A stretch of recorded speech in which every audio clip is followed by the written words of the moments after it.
Alright gents, welcome to another video. So in this one I want to talk about prolactin. We talk a lot about estrogen and how damaging estrogen is, but very rarely have I spoken about prolactin, which is just as common and arguably worse than estrogen. So prolactin is essentially the hormone that is required for women who are breastfeeding.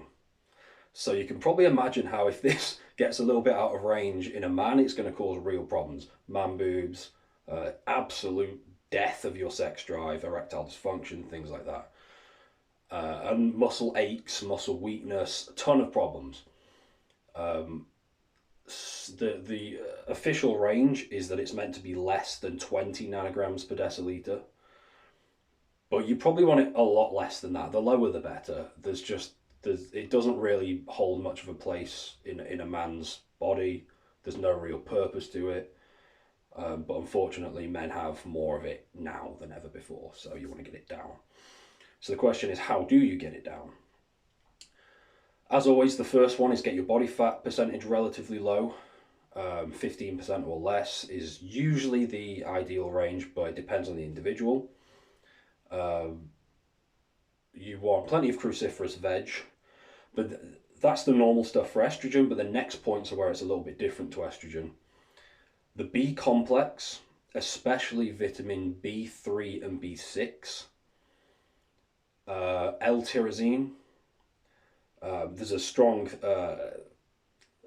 relationship here between L-tyrosine and dopamine, and also a lot more sunlight as the fifth point. And again, it's because of the natural kind of sources of dopamine, not the cheap stuff, you get from porn and things like that, but like a more stable, natural level of dopamine tends to offset the production of prolactin.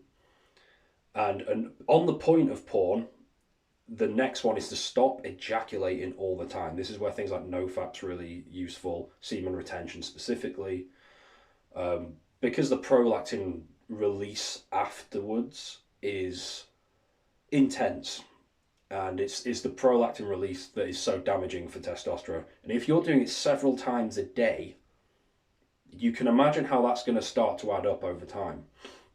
So just quit doing all that stuff. Doesn't have to be permanently, but you should take at least a week off from that completely just to reset your levels, and that'll be a really good start for a lot of guys. But as always, on top of, you don't just want to do the NoFap thing. There's some Twitter accounts that like overemphasize it. That's a good first step, but you want all the minerals and the nutrients and everything afterwards, and the correct diet setup.